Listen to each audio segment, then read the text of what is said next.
ఈ స్నాక్స్లో ఉపయోగించిన పదార్థాలన్నింటినీ మీరు గనక ఇంట్లో తెచ్చిపెట్టుకుంటే మీకు ఎప్పుడన్నా స్పైసీగా తినాలనిపిస్తే క్విక్గా ఈ స్నాక్ని ప్రిపేర్ చేసుకొని తీసుకోవచ్చు. అలాగే కాదండి, పిల్లలకి స్నాక్ బాక్స్లో కూడా పెట్టివచ్చు.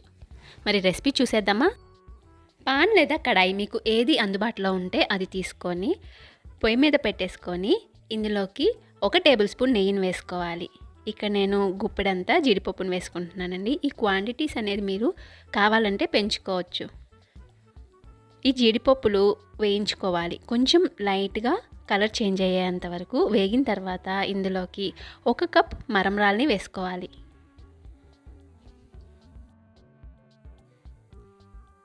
మరమరాలు వేసిన తర్వాత లో ఫ్లేమ్లో మాత్రమే వేయించుకోవాలండి. ఒక 2 నిమిషాల పాటు ఇవి కరకరలాడే అంతవరకు వేయించుకోవాలి.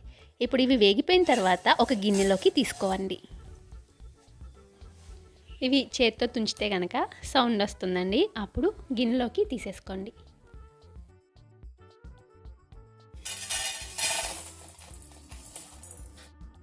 మళ్ళీ అదే ప్యాన్ని పొయ్యి మీద పెట్టుకొని డీప్ ఫ్రైకి సరిపడా నూనెని తీసుకోవాలి. నూనె వేడైన తర్వాత ఇందులోకి 1/2 కప్ అటుకులు వేసుకుంటున్నానండి. మీరు కావాలంటే ఇక్కడ 1/4 కప్పు అటుకుల్ని కూడా తీసుకోవచ్చు. అంటే కప్పు మరమరాలకి 1/4 కప్పు లేదా అరకప్పు అటుకులు అనేవి సరిపోతాయి అన్నమాట. ఇవి కూడా బాగా వేగిన తర్వాత ఆ గిన్నెలోకి వేసేసుకోవాలి.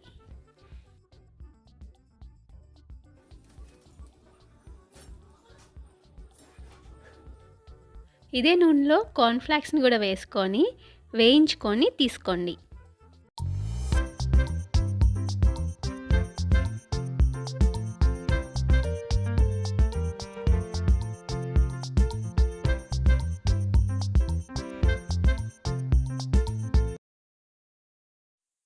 అన్నీ వేయించుకొని పెట్టుకున్న తర్వాత ఇందులోకి రుచికి సరిపడా కారం, అలాగే చిటికెడంత ఉప్పు వేసుకొని మొత్తాన్ని కలుపుకోవాలండి. దీనిలోకి చాట్ మసాలా, గరం మసాలా ఇవేమీ అవసరం లేదు.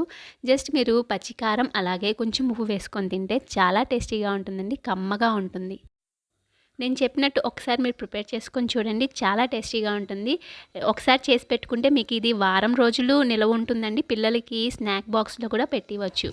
మరైతే ఈ రెసిపీ కనుక మీకు నచ్చినట్టయితే లైక్ చేయండి, మీ ఫ్రెండ్స్ అండ్ ఫ్యామిలీ మెంబర్స్కి షేర్ చేయండి. అందరూ మెచ్చే వంటని సబ్స్క్రైబ్ చేసుకోండి.